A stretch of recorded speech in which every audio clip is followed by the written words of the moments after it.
학교 교육과 공공경제에 대해서 짚어주실 강사분이십니다. 저희 협회의 학교교육분과 위원장님이시고 덕명학원 이사장님이신 서준열 이사장님께서 발표해 주시겠습니다. 지금부터 녹화를 시작하니까 그 발표 중에는 가능한 한 그 발표자 이외의 분들, 참여자 분들은 그 음소거를 좀 부탁드리고요. 끝나고 나면 이제 Q&A가 자동으로 진행이 되면서 자연스럽게 끝내는 걸로 진행하겠습니다. 자, 그럼 서준열 이사장님 발표 부탁드리겠습니다. 네, 안녕하세요. 반갑습니다. 포스트 코로나 공유경제를 통한 학교 플랫폼 혁신에 대해서 오늘 웨비나를 진행하도록 하겠습니다. 시간 관계상 바로 넘어가도록 하겠습니다. 우리 국제 학생들 간에 이렇게 학업 성취도를 비교하는 지표가 있습니다. 피사 지표라고 하는데요. 다음 보시면은 우리 한국 학생들은 굉장히 이렇게 똑똑하더라고 지표에서 나옵니다. 그런데 전 세계 어디에도 학업 능력은 뒤처지지 않는다. 하지만 상대적으로 그 자기 학습 관리 능력이라든지 글로벌 그 창의성은 조금 상대적으로 좋지는 않는, 그래서 우리 흔히 대한민국 교육의 두 얼굴이다라고 이야기를 많이 하는데요. 또 다른 이제 두 얼굴이 있습니다. 바로 사교육인데, 이 사교육 우리 아이들이 초등학교, 중학교 때부터 이 사교육에서부터 자유롭지 않습니다. 그래서 국제적으로는 거의 비교할 수 없을 만큼 총 학업 시간하고 사교육이 시간이 굉장히 길다라는 것을 볼 수 있습니다. 그래서 이 핀란드하고 좀 비교를 해보면 일일 총 학습 시간이 핀란드의 2배이고 사교육 시간은 핀란드의 무려 13배임을 지표로 확인할 수 있고요. 그러다 보니 국가별로 이런 학업 스트레스는 당연히 한국이 가장 높게 되고, 이로 인해 중학교, 고등학교 학생들의 스트레스 인지율이라든지 자살 시도율이 굉장히 높습니다. 이 단순히 높은 게 아니고 2016년도부터는 제가 빨간 박스 하신 것처럼 증가 추세를 보인다는 게 굉장히 심각한 사안으로 보이고요. 더 충격적인 사실은 한국 아이 3명 중 1명은 자살 충동을 경험했다라는 게 저에게는 굉장히 중요한 어떤 시사점을 줬습니다.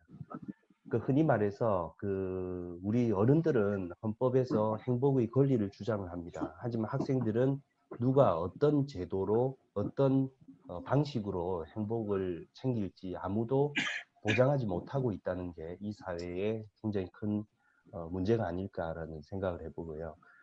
사실 우울할 틈이 없어야 될 아이들인데, 이런 아이들에게 입시 경쟁, 그 다음에 대학 서열화를 강조했던 어른들이 반성을 해야 될 것 같다는 생각도 했습니다. 그래서 세계의 많은 석학들은 이미 걱정을 했습니다. 뭐 엘빈 토플러는 2007년에 방한을 했을 때 한국에 이렇게 쓴소리를 했었고, 뭐 2016년도에 유발 하라리는 이 한국에서는 80%, 90%는 이미 미래에 쓸모없는 그런 교육을 학교에서 하고 있다라고 이야기를 했습니다.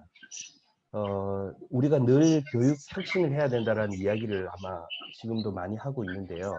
제가 지난 정부 6개 정부의 키워드를, 교육과 관련된 키워드를 뽑아봤더니 좌측의 언급한 단어를 다시 이렇게 소팅을 하면 혁신이라는 단어는 빠지지 않고 들어갔습니다. 그래서 이 교육에 대한 혁신은 늘 말은 있었다라는 건데, 심지어 2013년도에 한국산업기술평가관리원에서 제공한 자료에 의하면 그때 당시에 교육 플랫폼에 있어서 공유경제 기반의 교육 플랫폼은 꼭 필요하다. 그래서 무크라든지 이런 어떤 교육 콘텐츠에 대한 온라인 비대면식 교육이 필요하다라는 게 이미 7년 전에 한국에도 제시가 되었다라는 거죠. 하지만 코로나19 이전에 한국의 디지털 교육 수준을 보면 다른 나라들에 비해서 상당히 낮은 성적표를 보여주고 있습니다. 한국은 늘 디지털 교육 수준은 안 좋았다는 것이죠. 그리고 약 1년 전 기사를 제가 어제 캡처를 해봤는데, 당시에 객관적인 어떤 상대평가보다는 개인 맞춤형 절대평가가 필요하다라는 니즈도 늘 존재했습니다. 근데 변화는 기대했지만 한국 교육은 늘 혁신이 이야기하고 더딘 변화가 되었지 않냐.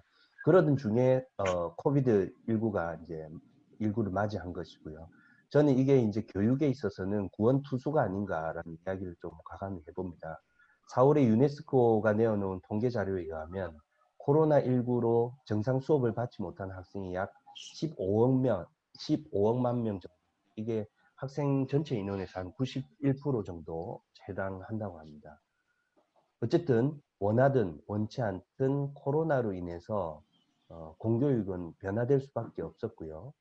최근에 그 코로나가 코로나19가 이제 초기에 교육부 장관이 비대면 교육으로 개학을 한다라고 했을 때 모든 사람이 그랬습니다. 그게 가능하냐라고. 저 역시 마찬가지였습니다. 근데 교사들은 또 자신만의 교환이나 인터넷에 올려지는 것들, 어떤 그 교재가 올려지는 것에 대해서는 상상도 못했죠. 이제는 이제 그런 시대가 끝났다라는 교육의 패러다임이 완전히 바뀌게 된 것입니다. 원하든 원치 않든 코비드19가 만들어낸 결과물이 아닌가라고 저는 생각을 근데 우리 사회에 보면 원하든 원치 않든 우리가 맞이했던 사건들이 있고 그것으로 인해서 진화됐던 경우가 굉장히 많습니다. 그 사례 사건을 제가 한 몇 가지만 좀 소개를 하고 다시 교육으로 넘어갈 건데요. 여러분들 아시다시피 1인 가구의 증가는 굉장히 원치 않았던 결과였고 그걸로 인해서 배달 음식의 인구가 대폭 증가했습니다. 그래서 결국은 이 배달 음식을 시키는 인구를 봤더니 밀레니얼 세대가 많았고요. 이 밀레니얼 세대는 부모 세대보다 3배는 더 배달 음식을 시킨다는 거죠. 그들에게는 이게 이용을 하는 게 아니고 그냥 배달 음식인 겁니다. 그래서 이들이 나중에 나이가 들었을 때 집에서 요리하는 문화는 사라질 거다라고 예측을 많이 하는데 이때도 원하든 원치 않든 다가온 그 사건으로 인해서 공유 주방이라는 게 이 불황을 타개하고 이걸로 인해서 오히려 배달 음식은 질적 진화를 했습니다. 그리고 배달되지 않았던 음식마저도 우리가 가능하도록 하는 경쟁이 치열하면서 구색이 더 강화되는 사회적 진화를 또 맞이했죠. 그래서 이런 것들로 우리가 원하든 원치 않았던 사건들을 한번 공유 경제를 볼 때 한번 다시 바라봐야 되지 않냐라는 겁니다. 두 번째 사건은 고용과 일자리 문제입니다. 그 코로나에서 이제 코로나19를 맞이하면서 최근에 미국 힐튼 그룹에 있는 그 직원들을 아마존에 보내가지고 오히려 취업을 알선했던 사례도 있었고요. 독일의 유통회사는 맥도날드 직원으로 자기 직원들을 임시 채용하도록 알선했던 그래서 기업조차도 이제는 수입이 없는 상황에서 인건비 지출이 부담될 때 이 공유 직원을 공유하는 그런 시스템들이 하나의 또 대안으로 발생을 했습니다. 그 다음에 또 원치 않았던 사건 중에 또 하나는 우리가 미용실의 어떤 자영업의 대표적인 사례라고 볼 수 있는데요. 미용실의 경우에는 코로나 업계로 인해서 굉장히 힘든 상황이었습니다. 근데 최근에 공유 미용실 규제가 완화되면서 흔히 말해서 이 공유 주방을 이어서 공유 미용실도 하나의 사회적 대안으로 역할을 하게 된 것이죠. 그래서 늘 힘들 때 우리 곁에 있었던 게 무엇인지를 한번 깊이 고민을 해야 되지 않냐라는 겁니다. 근데 늘 닥치면 공유 경제를 했습니다. 그래서 우리가 공유 경제에 대해서 조금 더 다시 한번 과거를 보게 될 필요가 있다. 2008년 금융발 위기 이후에 공유 경제가 태동했고요.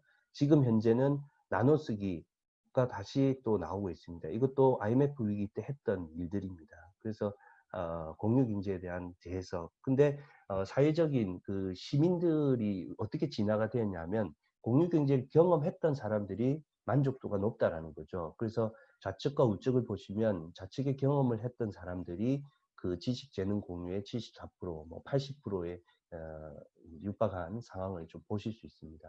그래서 근데 중요한 건 이 세대들이 굉장히 젊다라는 거죠. 근데 저희는 미래에 살아갈 이 젊은 세대들에 대해서 우리가 규제를 하는 게 아닌가. 그러니까 우리 어른들이 그들의 미래를 규제한다면 이건 굉장히 모순이 아닌가라는 생각이 듭니다. 다시 교육으로 넘어오게 되면 우리가 전통적인 수업 방식이 굉장히 문제가 있다고 했고 그때 당시에 플립 러닝이라는 일명 거꾸로 교육이 도입이 필요하다라고 이야기를 했습니다. 이게 2015년도부터 계속 이야기를 했지만 쉽사리 이루어지지 않았는데 지금 플립 러닝이 사실은 진화되어서 코로나19로 인해서 그냥 하게 된 것입니다. 예를 들면 교실에서 강의를 하고 집에서 숙제를 하는 게 아니고 지금은 집에서 강의를 듣고 일주일에 한 번에 교실에서 활동을 하는 플립 러닝을 지금 하게 된 거죠. 그 다음에 이번 그 코비드19로 인해서 한국 교육의 현장 한계점이 굉장히 절실하게 드러났습니다. 기술적인 측면, 교육적인 측면을 이렇게 한번 우리가 반성을 한 계기가 되었죠.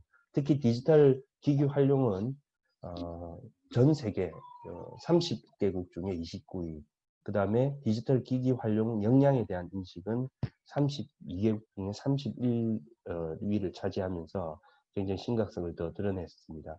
그리고 실제로 온라인 강의를 했던 사람들에게 물어보면 학교의 온라인 강의가 코비드 이후에도 진행될 거냐, 굉장히 부정적인 인식이 아직 한 50% 차지를 하고 있고요.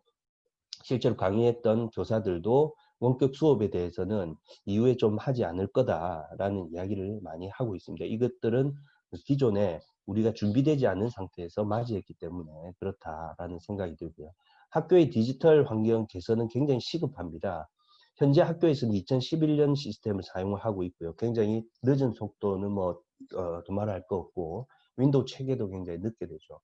그래서 이번에 조사를 했더니 실제로 정부에서 제공하는 정부 플랫폼보다는 교사가 자유롭게 활용할 수 있도록 하는 새로운 플랫폼이 필요하다라는 니즈가 있고요.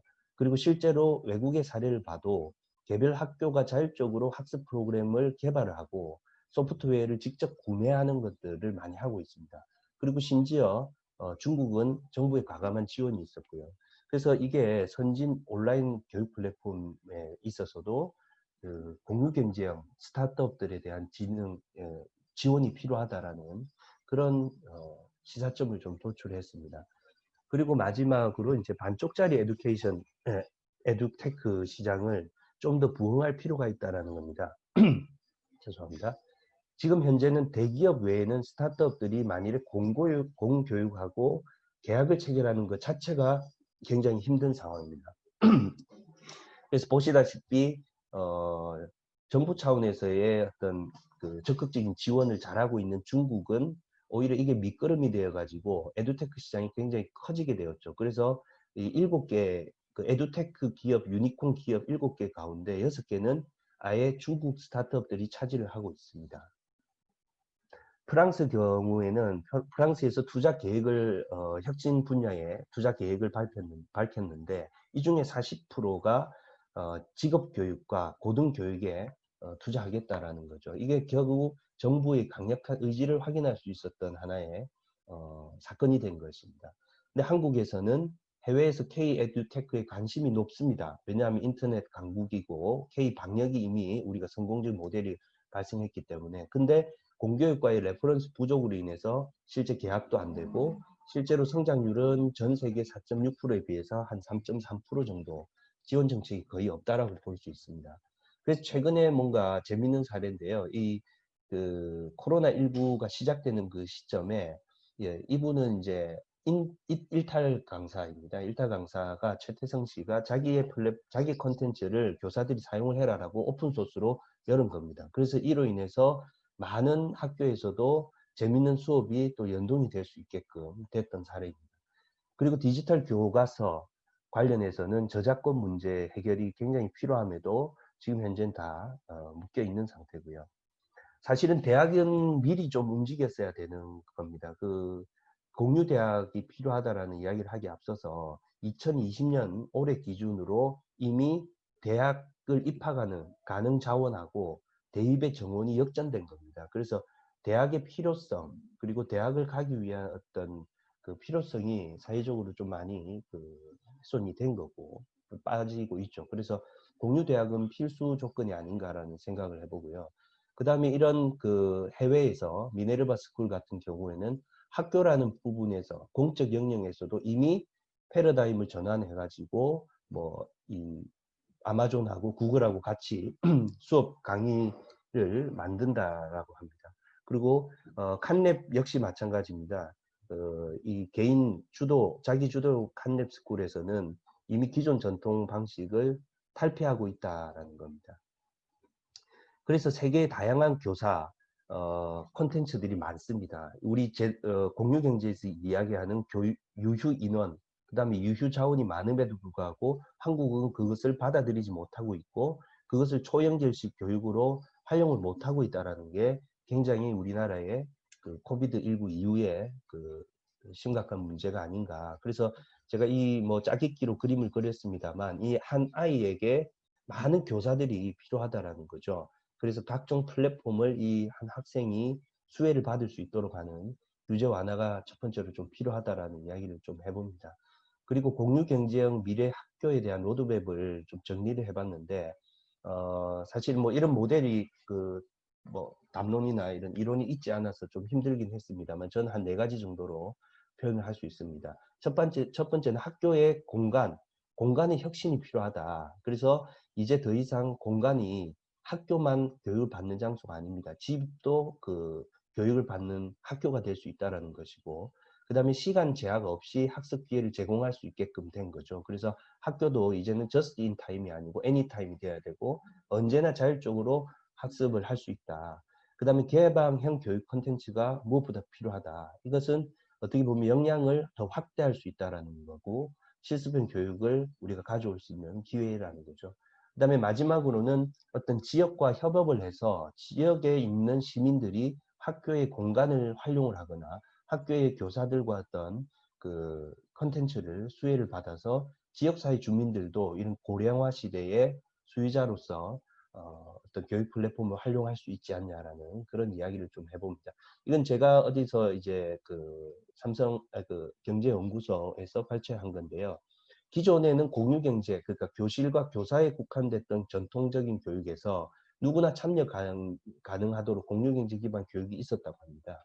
그리고 교육 플랫폼이 조금 더 초연결되면서 이렇게 그 매핑을 했는데, 저는 공유경제형 초연결 플립 러닝, 아까 말씀드렸던 강의가 거꾸로 되는, 미리 강의를 듣고 학교에 가서 활동을 하는 이런 플립 러닝이 공유경제형으로 발휘될 수 있다라는 주장을 저희 협회에서 좀 하게 되면 많은 분들이 이런 스타트업들에게 관심을 가지지 않을까라는 생각을 해보고요. 시간 관계에서 마지막 마무리하겠습니다. K-방역이라는 세계적 트렌드를 우리가 만들어냈습니다. 그리고 정부의 지원이 있었습니다. 신속 진단 키트라든지 뭐 정부에서 제공하는 어플, 이런 혁신 모델이 이제는 우리 아이들의 행복한 공장, 학교 교육 분야에서도 적용이 돼야 되지 않냐라는 거고요. 무엇보다 이제 고군분투하고 계시는 일선 학교 교사님들에게 감사를 드리고 침착하게 학업을 이어가는 학생들을 응원하는 말씀을 드립니다.